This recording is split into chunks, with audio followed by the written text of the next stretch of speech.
Again, we're trying the spirit of partnership here. We're working together.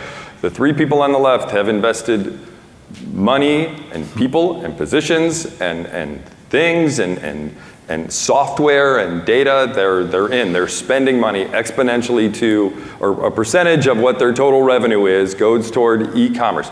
We get it, you're spending money on it.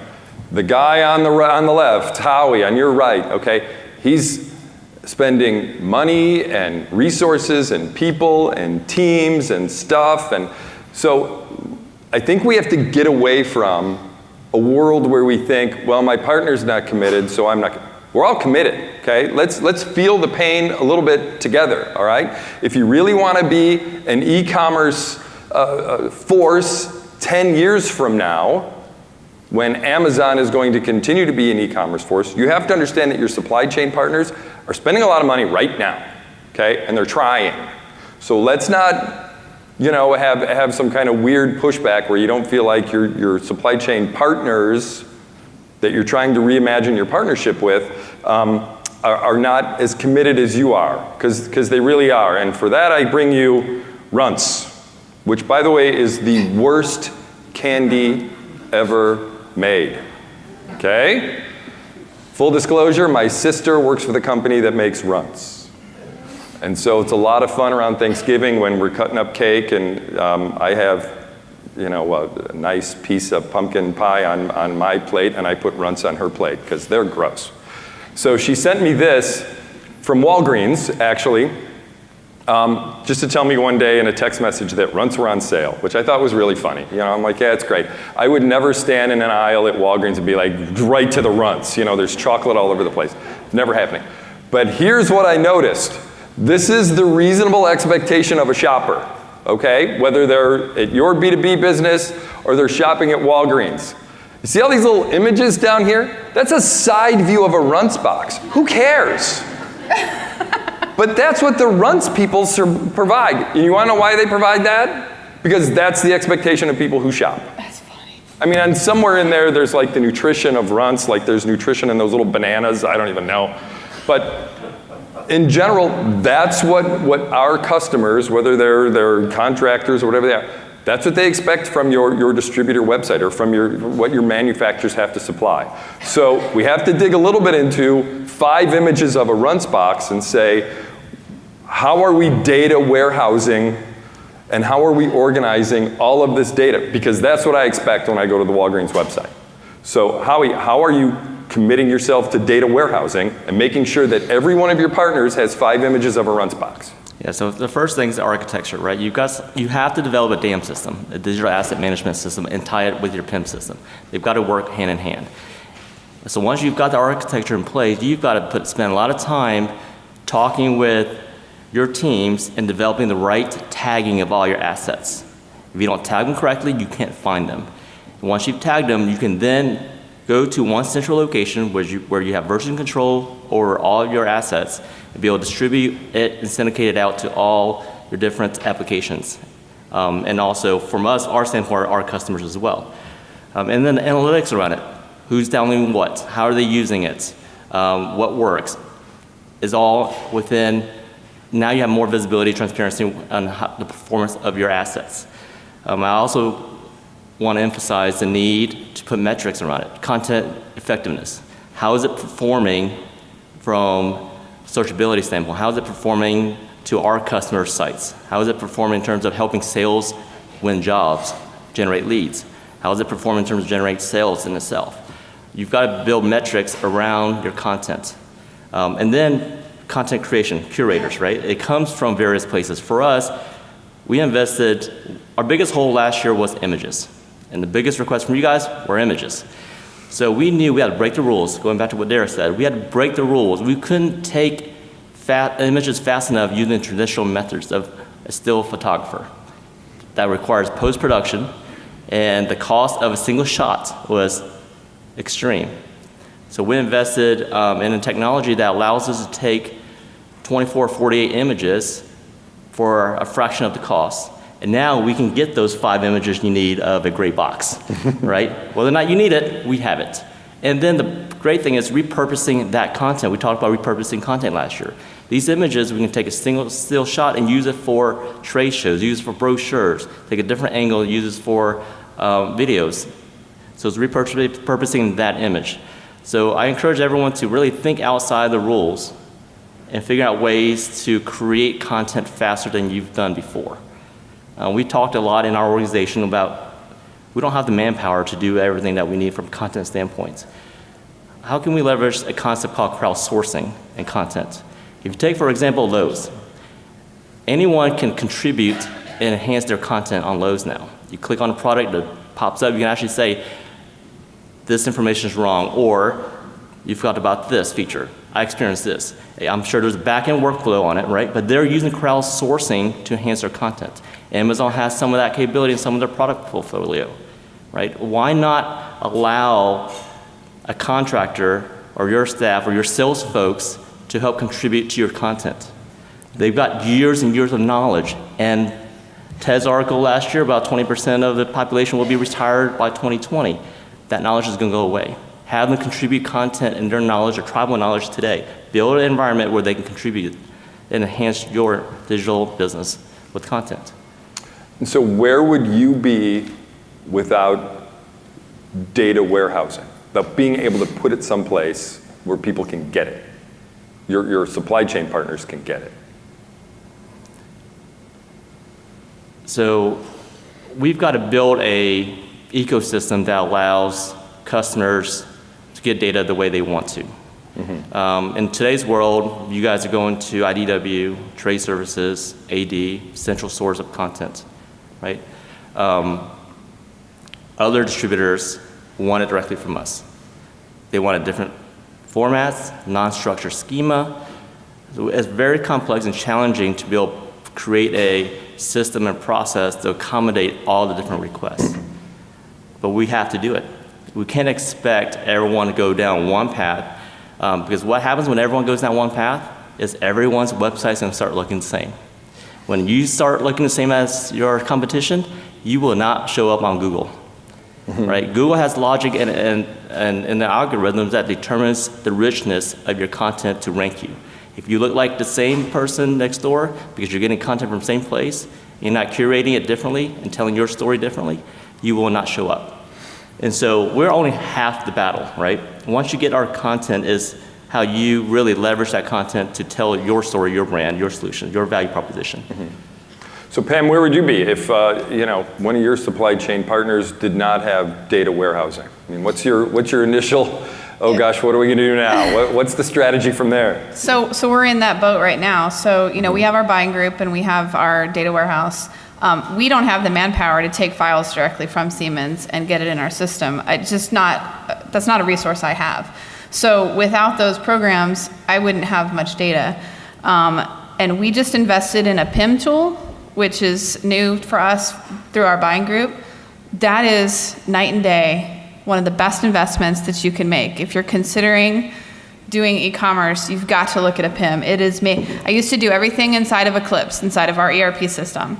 Well, your ERPs don't make it very easy to use the PDW and things that we have, but the PIM has just made it so easy for me to make bulk edits to multiple things, control my taxonomy, control my schema. I can just do it so much faster. I mean, like lightning speed fast compared to inside of our ERP. So that's the number one thing you should look at if you're looking at doing it. And Phil's shaking his head. Phil, I was gonna have you follow up. Phil, go on ahead. Absolutely. I don't think you're ever going to get away from a distributor having to manipulate the data in some way. The concept of the IDW per se, I think, is always going to be necessary as it improves. But you hit it earlier. As a distributor, and Howie mentioned it, to make a difference, a brand for the company, they're always going to have a different taxonomy or additional information about products, and even getting to the future, which is now bringing together several different manufacturers on similar products. So now you have the fittings, then you have the conduit, you know what wire can go in it, all the ratings, the boxes, everything fits together as a solution for the customer. Well, you're not going to get that today from each manufacturer saying, well, by the way, you might be able to decipher it somehow, but somebody's got to put all that information together. Currently, that's us.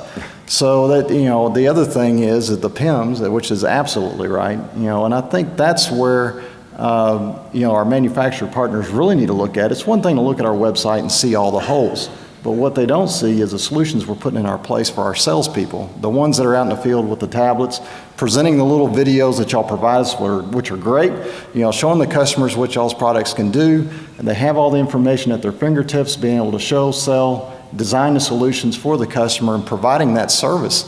I think it's awesome, but that information we're still behind dragging to provide directly to the customer, and those solutions are getting better. But don't discount the fact that our salespeople don't have it with the PIM solution, because that's where the information is key. The data is awesome, because for a guy that's working up either a job through stock or a project, to be able to pull that information and quickly find products that the customers are looking for is huge, and that's something we haven't had in the past. And PIM stands for Product Information Management System. Yeah, for those yeah, of you that might know. If you have further questions about that. Della, what about you in terms of, again, you're just getting started. You already have some current supply chain partners, obviously. Are you checking up on them to see if they're warehousing their data? Are you making plans in advance to say, okay, if you're not in a data warehouse, what are we going to do to make this website look good? What's your plan moving forward for anybody who's also launching? We're actually using kind of a hybrid. So we've built our own PIM for those vendors where they don't have a data warehouse, or they're not part of the buying group where we can pull the data. We're also using a buying group's data warehouse, or PIM, which has been a huge help. The good thing with our buying group's PIM is we can add our products. So what we're going to do is slowly phase out our own PIM. We have two options. We've got one that's kind of a homegrown, and then we also have one through a partner of ours. So we have a couple of options with that. But what we are finding, especially with the PIMs, is it isn't just the product data that we have to have. We need the cross-reference. And so we have built the cross-reference that says if you have Part A, it can be substituted by selling them Part B. So depending on which brand they like, I could sell them either one. And our sales reps can actually go right out to the PIM or the data warehouse or the e-commerce site, and it's right there. So that kind of information is key within our PIM, and we didn't have that built in our buying group, so we had to build that on our own. Great. I think we have to talk briefly. We have a few minutes left. I think we have to talk briefly about bid software that contractors use, and we've talked a little bit about this. For anybody who's not aware of what bid software does for the contractor, it basically allows them to do 20 bids in a week instead of 2. It allows them to go to one place where they can link themselves to what your e-commerce offering is and let them have at least a decent indication of what it is that they're going to be bidding on, or what they're going to be pricing out for what their bid is going to be. And in a world of, I go to other trade shows and I watch the crowd and I watch the crowd and where they're going instead of coming to my booth, which is foolish. But most contractors go right to the lighting booths because they want to see blinking lights and stuff like that. And then the second place they go is the bid software booths. And they want to talk about how can I save, because the last thing they want to do is underbid a job and lose money. So Phil, I know we've talked a little bit about it in the past, what's the value of having a strong e-commerce offering when it relates to how you can connect yourself to these bid software programs that these guys really want? Oh, it's huge for us. Elliott Electric Supply is, we deal a lot with contractors, not as much with industrial accounts. So contractors are key for us. And whether it's a small contractor or a large contractor, we're constantly getting more and more requests on streamlining that process. In the past, the average contractor would submit data from trade service, and obviously trade service has lots of issues, not only with the data, but this realistic idea of what distributors are paying for product or what they're going to sell product for, that so-called third column. And what they're finding out is that's not a very good way of doing a first look at a job. What they're wanting now is more interaction with the distributor to get the pricing that would at least be realistic if they were coming into a distributor shop. Not that that would be necessarily for what they would get if they're doing a job, but at least to be more accurate within that market area. So distributors that can do that, which we're doing more and more, whether it's AccuBid or McCormick or various other brands of estimating packages, is finding a way to automate that so that we can provide the information, the data, and our pricing for the brands that we carry. So that way, in the Houston market, if we have Houston contractors that are doing a job, whether it's Eaton or whatever, we have the data they need to make those bids, or at least the first look before they really start pulling the job together and working with our manufacturer partner to bid the project. So that's the speed is the main thing, and accuracy. The last thing you want is to have the data in this estimating package that's unrealistic. The biggest challenge is a lot of the estimating packages come with a default set of data, which is not very accurate. Unfortunately, the contractors get I guess they become comfortable with those part numbers. Even though you carry one brand, they're pulling up a different brand. They're your business. You know, Elliott may be 100% of their business, but they're pulling up brand A when you sell brand B. That's where the, whether you call it a cross-reference, similar items, whatever, so that you can easily get information into their system. Yes, there are other parties, whether it's net price or supplier exchange, that can do that service for you. But as a distributor, that data is key, especially when it comes to the ability to pass in now information with links to the graphics. Yes, the estimating packages and bid packages are getting more sophisticated. You know, the product information, they're asking the same things distributors are asking for now from us. You know, they want the spec sheets, they want the graphics, they want the 3D images, they want to be able to pull these drawings in and go into the full-blown BIM setup. So, and not only that, we're actually talking to some of those people because down the line, wouldn't it be nice if a maintenance guy goes up and pulls a fixture down, they know that they bought this thing from Elliott and here's the part number and here's the PO number and everything else that goes with it. So those are some discussions that we are having with the large contractors and some small contractors, but the data that goes into those packages, the timeliness, even down to the commodities, whether you're doing it daily, weekly, or whatever, is huge. And Pam, are you hearing anything from contractors saying, hey, we'd really like bid software, you to be connected to that? What are you hearing? Yeah, so for our large ones, we're connected, you know, through Ariba and Hubwoo and some of those other systems so that it's 100% live. We have a lot of smaller contractors that don't have the sophisticated bid software. They still want it in there. So one big piece to consider when you're building your site is exportable data from your e-commerce system. So our data is exportable via Excel into a CSV file that they can then take and pull and upload to their system. So sometimes it might not be automated. Sometimes it's more of a, you know, once a week, come to our system, hit the download button and upload it. But most of the contractors are willing to do that because that's once a week and, you know, prices don't change that much. It gives them at least a baseline to go by to do their bidding, you know, weekly. And so that's one piece that we utilize a lot. Okay.